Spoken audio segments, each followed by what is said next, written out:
partir do versículo 12. Hebreus 12, 12 até o 17.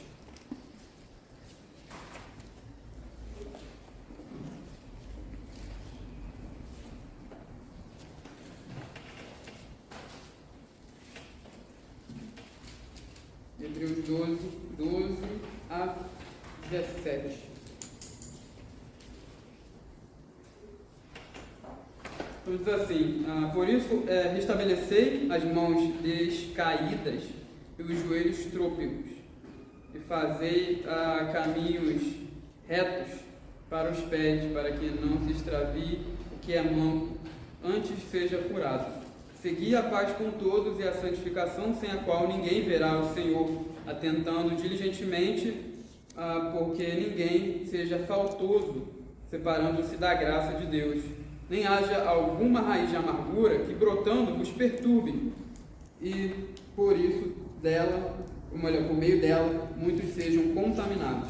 Nem haja algum impuro ou profano, como foi Esaú, o qual por um repasto vendeu o seu direito de primogenitura, pois sabeis também que posteriormente, querendo herdar a bênção, foi rejeitado, pois não achou lugar de arrependimento, embora com lágrimas o tivesse buscado. Então a gente já orou. Vamos dar início ao nosso estudo. Meus irmãos, vi uma frase essa semana muito interessante, que diz o seguinte, que o caráter e a reputação de alguém é como uma árvore, né? São como árvores. Uma árvore demora décadas para crescer e se desenvolver, e assim também é o caráter e a reputação de uma pessoa. Mas também uma árvore, ela rapidamente, em minutos, pode ser derrubada e queimada. E assim também é a reputação, é o caráter do ser humano. Então aquilo que nós ganhamos em anos, aquilo que se demora a ser ganho, rapidamente pode ir por água abaixo. Nós conhecemos pessoas que, por causa de atitudes, por causa de palavras, elas perdem coisas que são muito importantes na vida. E é o caso de Esaú, do irmão de Jacó. Esaú, a gente leu aí que por uma refeição ele perdeu a herança, a bênção do Senhor, por causa de uma atitude tomada ali rapidamente e refletida. É claro que não somente por causa disso, né? A atitude refletida de Esaú foi consequência do seu desprezo, do seu desdenho da herança, da bênção que Deus tinha para ele como primogênito. Então é isso que nós vimos aí no nosso texto. Mas antes de chegarmos a Esaú, o nosso texto começa no versículo 12 e ele continua a ideia da disciplina. A gente viu isso em um dos nossos sermões. Lembra que Deus, ele disciplina o seu povo, ele educa o seu povo para aproveitamento. E o texto continua aí no versículo 12, no versículo 13, nesse assunto, no assunto da disciplina espiritual. Ele tem a ideia aí, né, ele traz a ideia de fortalecer as mãos decaídas ou fracas e os joelhos fracos, fazer caminhos retos ou caminhos planos. E lembra que o autor aos Hebreus, ele talvez entenda, parece aqui, muito provavelmente ele entende que eles estavam, o seu público estava cansado, desanimado, poderia estar desanimado por causa das aflições que eles estavam passando. Tá? Os hebreus, lembra disso, eles estavam em um contexto de perseguição, de lutas. E essa ideia de que eles podem estar cansados parece no parágrafo anterior, quando ele fala, lá no versículo 8, né? 7 e 8, ele fala aí, é para a disciplina que perseverais, pois que filho há que o pai não corrige, mas se está sem correção, de que todos se têm tornado participantes, logo sois bastardos e não filhos. E ele fala que essa disciplina, essa educação que o Senhor traz sobre o seu povo provém do seu amor. Ou seja, a ideia dele é o seguinte: não fiquem cansados, não desanimem diante dessa aflição, diante desse sofrimento que vocês estão passando. Isso não é porque o Senhor abandonou vocês, é porque Ele ama vocês, é porque o Senhor está disciplinando o seu povo. O sofrimento é a marca que que o Senhor traz aos seus filhos. É a marca que de fato comprova que de fato nós somos os filhos de Deus. Tá? Isso parece estranho, mas é isso que o autor bíblico nos traz, porque o pai disciplina o filho, e o pai que disciplina o filho é porque o ama. Então Deus ele está mostrando, provando o seu amor sobre vocês. Então parece que o autor aos Hebreus aqui, ele entende que o seu público poderia estar cansado, desanimado. Então por isso que ele fala que ele traz essa exortação, esse imperativo para nós, estabelecer ou fortalecer as mãos decaídas, aqui é a ideia de mãos fracas, né? E joelhos trôpegos, que é uma linguagem muito usada na literatura judaica para se referir à fraqueza e à negligência moral. Isso aparece lá em Jó, capítulo 4, versículo 2 a 4, aparece em Isaías, como nós lemos, no capítulo 35, 3, e aparece também em Siraque, ou Eclesiástico 25, 23. Eu não estou citando Eclesiástico aqui como um texto canônico, obviamente, estou citando como literatura judaica, tá? Então, para mostrar que na cultura judaica, essa frase, né, restaurar, o fortalecer as mãos fracas e os joelhos fracos, aparece ali no meio da literatura, na cultura judaica. Então, há pessoas que podem estar cansadas e desanimadas na congregação, e negligentes também com seus deveres morais e precisam ser fortalecidas. E o versículo 13 diz o seguinte: fazei caminhos retos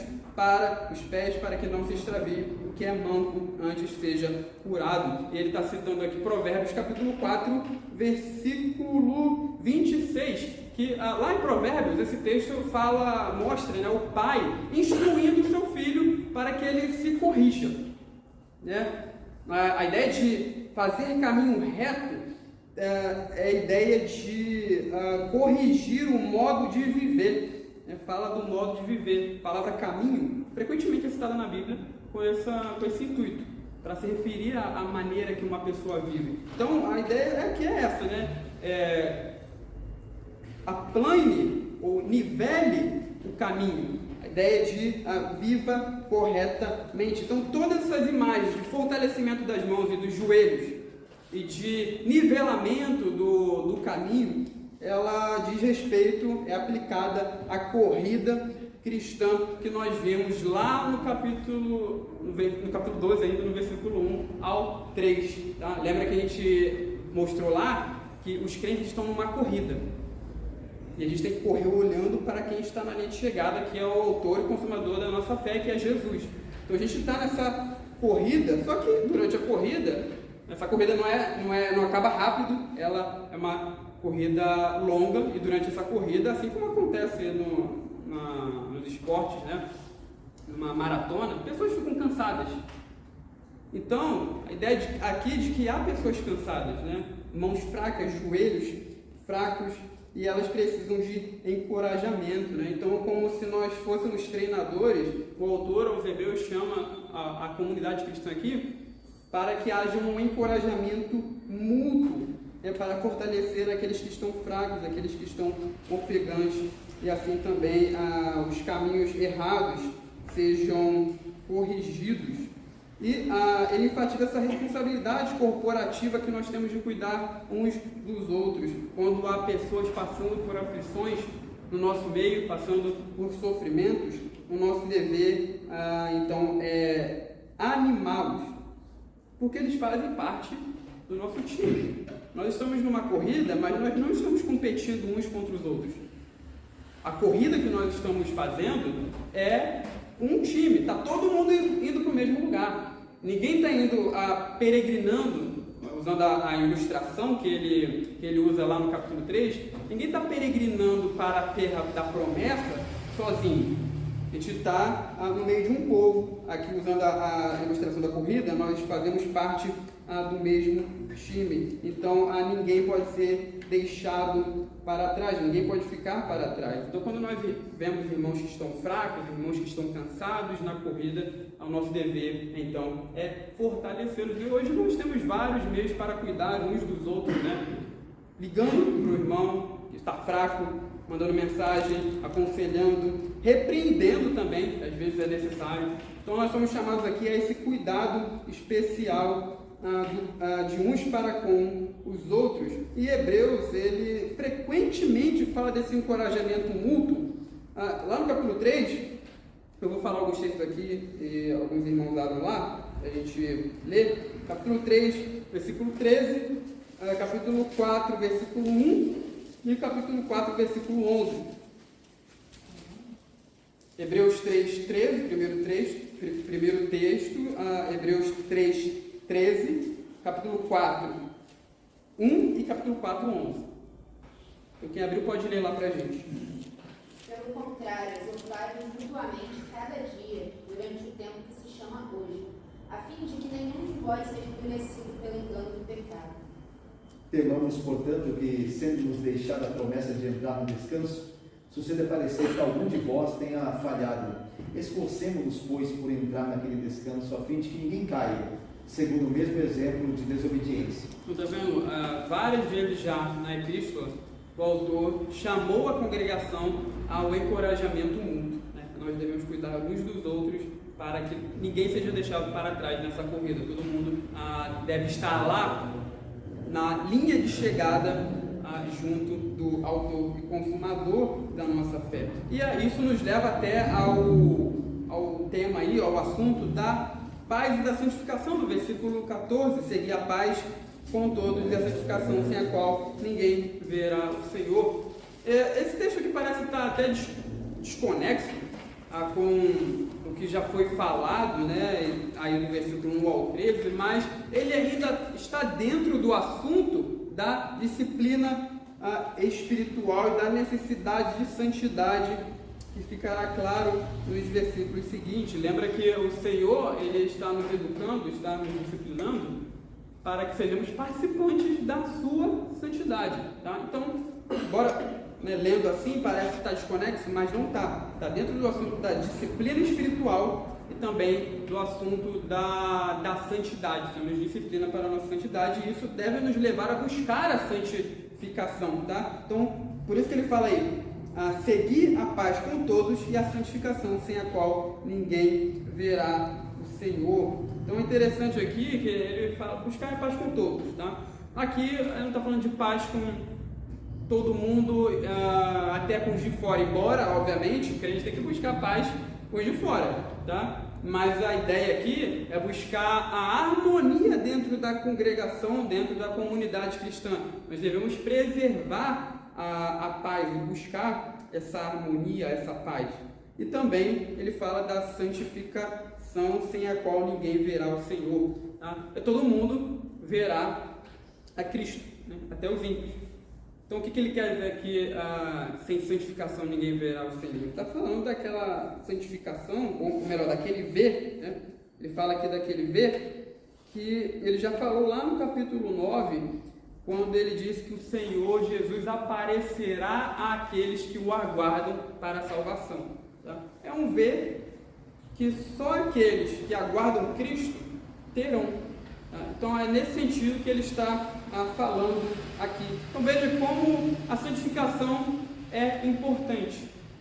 Fala assim, santificação ninguém verá o Senhor. Então a santificação é importante para a salvação do crente. Tá? É claro que nós já somos salvos, mas essa salvação se completará quando Cristo se manifestar em glória. E ninguém que esteja santificado aqui e agora verá o Senhor de fato, recebendo Ele para a salvação. Então a santificação é importante para que nós recebamos essa completude, né? A salvação de uma maneira completa. Então não devemos pensar que Deus nos recompensará no final a parte de uma vida de santidade. A graça de Deus, meus irmãos, ela não anula o nosso dever de nos separarmos do pecado. Tá? Algumas pessoas fazem essa divisão, né? Eu tenho a graça de Deus, então eu posso viver em pecado. Só que é o contrário. É o que Paulo fala, né? Permaneceremos no pecado para que a graça seja abundante? Ele fala, de modo nenhum. Você está maluco? Né? Como se Paulo estivesse falando assim. De modo nenhum. A graça, ela nos separa do pecado. A graça nos leva para a santidade. Então, a graça de Deus, ela não anula o vivermos separados do pecado, muito pelo contrário. Deus, ele usa a graça, ele usa a disciplina, a educação, para que participemos da sua santidade, porque nosso Deus, ele quer que nós sejamos parecidos com ele, nós que somos seus filhos, né? O pai se alegra quando o filho tem as suas próprias características, né? Se parece com ele. Então, Deus, ele quer fazer isso, ele quer nos fazer semelhantes a ele, que nós participemos da sua santidade, dessa sua característica. Mas como nós devemos buscar a santificação? Veja que aqui ele fala, seguir a paz com todos e a santificação, sem a qual ninguém verá o Senhor. Aqui não é uma exortação ou um encorajamento para buscar a santificação sem especificar como isso deve ser feito. O autor, ele nos mostra aqui como a santificação ou a santidade deve ser buscada, e aparece aí no versículo 15. Então, seguir a paz, né, ou buscar a paz, a santificação, sem a qual ninguém verá o Senhor, atentando diligentemente, porque ninguém seja faltoso, separando-se da graça de Deus. Então, ele usa aqui o verbo atentar, né? E aqui no texto grego é um particípio de modo, ou seja, ele está respondendo a pergunta como? Como nós devemos buscar a santificação? Aí ele fala, atentando, tá? E atentar aqui é a mesma ideia de cuidar, ou pastorear, ou supervisionar, que é uma função dos bispos da igreja e dos presbíteros. Então o bispo, ele tem a função de pastorear, de cuidar do rebanho de Deus. Só que isso não tira a responsabilidade dos crentes, obviamente, de pastorearem ou cuidarem, digamos assim, uns dos outros. Então, os crentes cuidam uns dos outros. Assim também como, por exemplo, o ofício do diaconato. O diaconato, ele é o ofício onde os diáconos, eles servem a igreja, né? Mas isso não tira a responsabilidade dos outros irmãos servirem uns aos outros, tá? Os diáconos são pessoas apenas que são dotadas por Deus com o dom do serviço, e elas fazem isso de uma maneira especial e de uma maneira oficializada dentro da igreja. Então, assim como é no diaconato, com o dom do serviço, o dom do pastorado não tira o dever dos crentes de cuidarem uns dos outros, né? De verem como os outros estão, de aconselharem, por exemplo. Então, isso é muito importante. Então, o autor, ele fala isso aqui, cuidando, atentando, supervisionando. Mas o que nós devemos atentar, ou cuidar, ou supervisionar? Ele fala aqui de 3 coisas, tá? De 3 pontos. Veja que ele fala, ninguém seja faltoso, atentando que ninguém se separe da graça de Deus, né? Ninguém seja faltoso, se separe da graça de Deus, ninguém brote raiz de amargura, e também não haja nenhum impuro ou profano como Esaú. Então, esses 3 pontos aparecem aqui no texto, né? No versículo 15, ninguém seja faltoso. No versículo 15 ainda, nem haja alguma raiz de amargura, ou ninguém brote, pode ser traduzido assim também, ninguém brote raiz de amargura. E depois no versículo 16, não haja nenhum impuro ou profano como foi Esaú. Então, nós devemos atentar para essas 3 coisas, porque é por meio delas que nós somos santificados. Ele está falando aqui da santificação da comunidade cristã, da igreja, tá? Então, a primeira coisa aí, ele fala que ninguém seja faltoso, separando-se da graça de Deus. E aí, é uma coisa que ele já advertiu lá no capítulo 4, versículo 1, e a gente leu esse trecho no início do nosso estudo. E o sentido aqui é que de pessoas que, não deve haver pessoas no nosso meio que neguem o Evangelho, que se apartem do Evangelho, porque quando há esse tipo de pessoa no meio da igreja, pessoas que rejeitam o Evangelho, que não ouvem as verdades do Evangelho, isso traz desarmonia, né, no meio da igreja.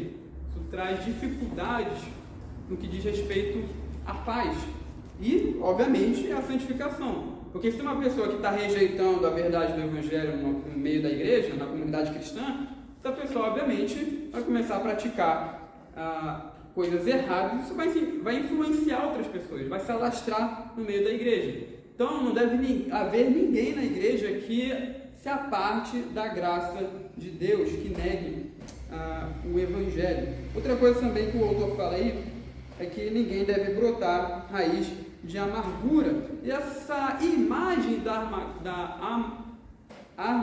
amargura, uma palavra difícil de falar, amargura, é tirada lá de Deuteronômio capítulo 29, versículo 18. Tá? Alguém lê pra gente, por favor? Deuteronômio 29, 18.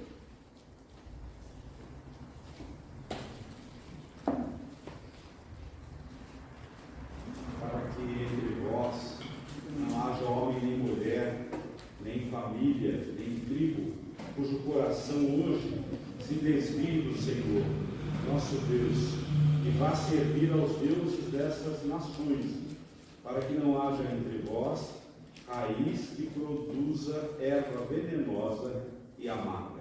Então, tá vendo?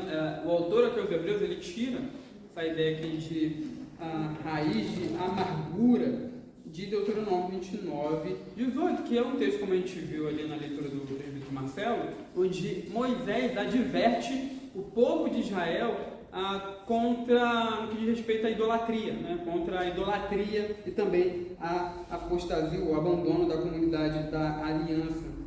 E o que é muito apropriado aqui para o autor de Hebreus, porque ele está tratando exatamente disso. Tá?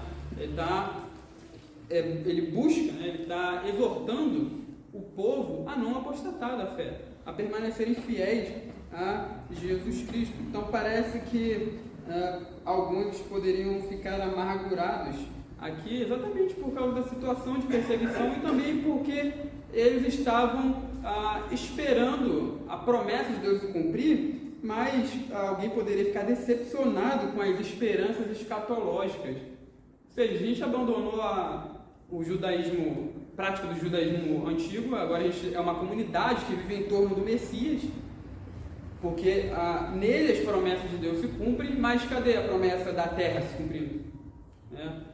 Estavam sendo perseguidos, e até mesmo pelos seus próprios compatriotas.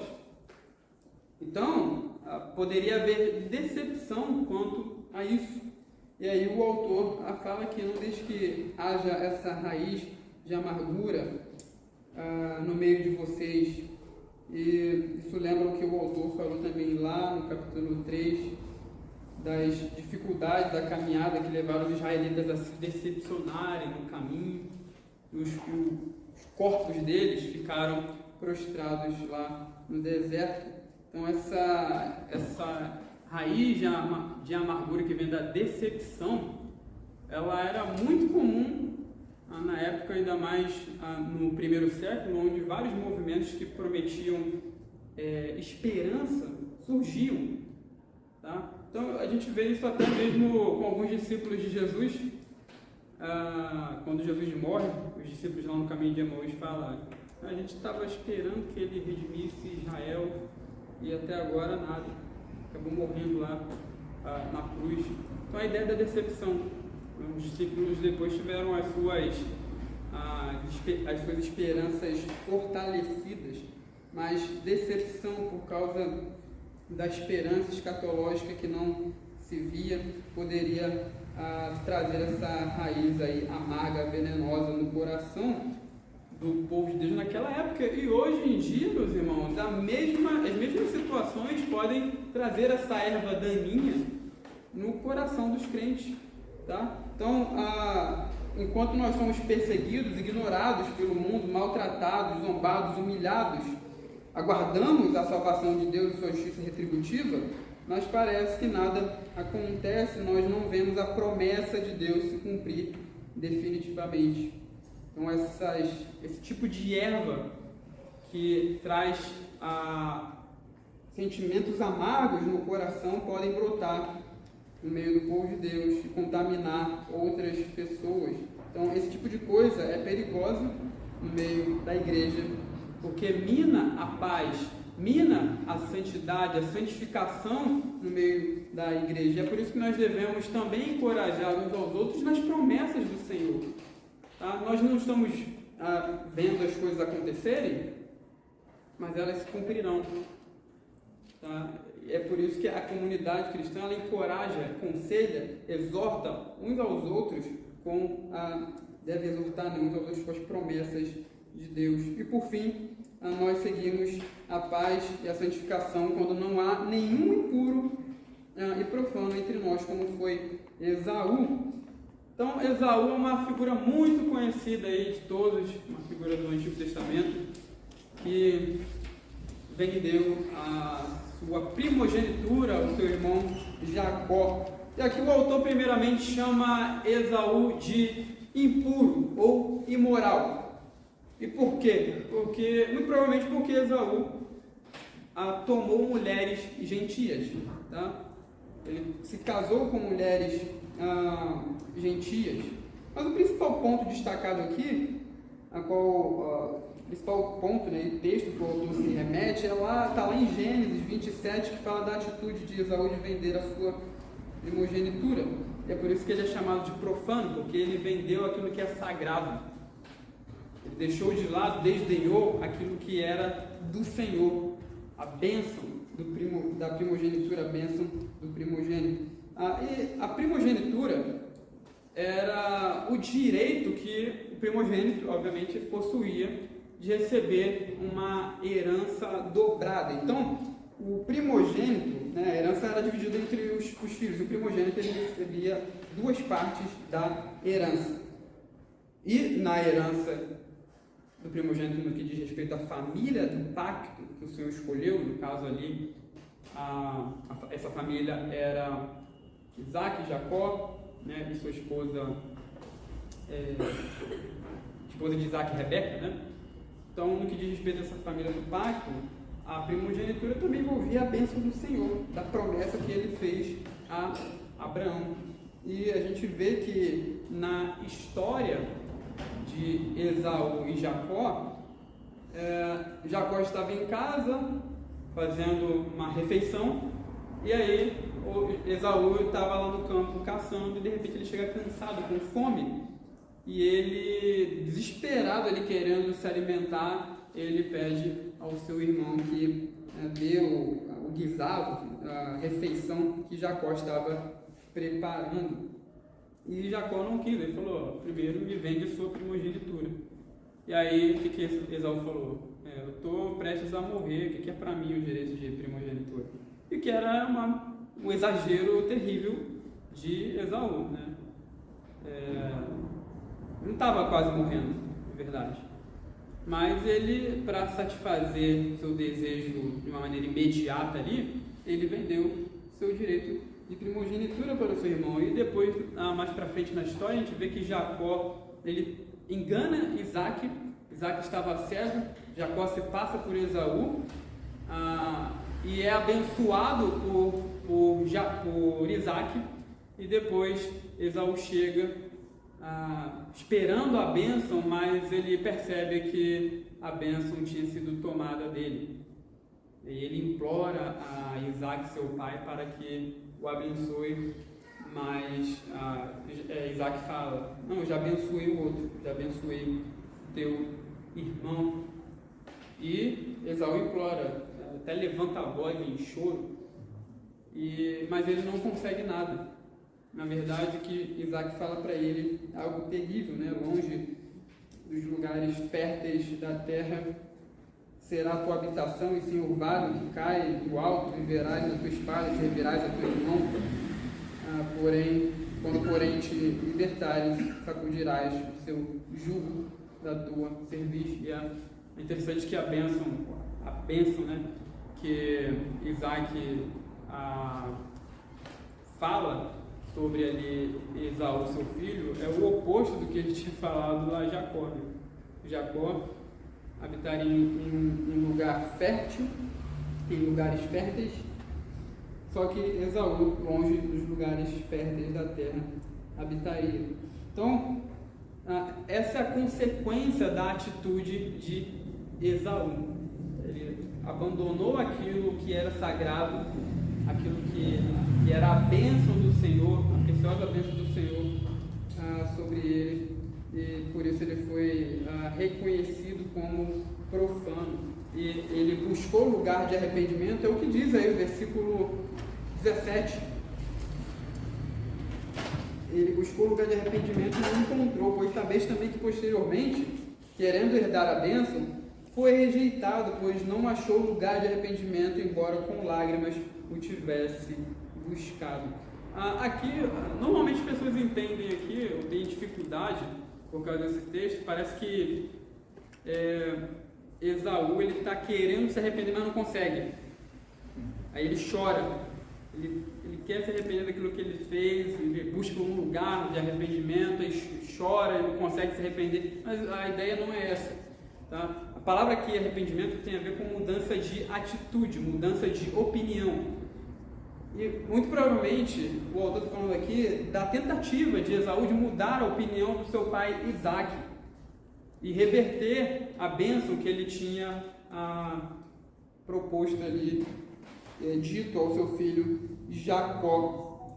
Tá? Então, não é exatamente isso que a gente vê no relato de Gênesis. Esaú insiste, grita chorando, tentando mudar a atitude de Isaac para que o abençoasse, mas isso não era mais possível, porque era algo irrevogável, não tinha como voltar atrás. Naquela época a bênção era assim, né? Abençoou já era, não tinha como voltar atrás. E Esaú perdeu, né? O autor aos Hebreus vê aqui essa consequência, essa perda da bênção como algo originado lá pela sua venda da primogenitura. Então é por isso que Esaú é chamado aqui de profano. Ele vendeu aquilo que é sagrado, considerou a bênção do Senhor como algo sem valor.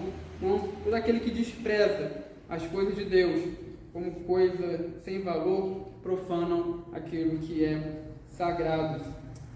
Então o texto nos chama a atenção aqui para a ideia de que desprezar a herança do Senhor pode não haver mais volta.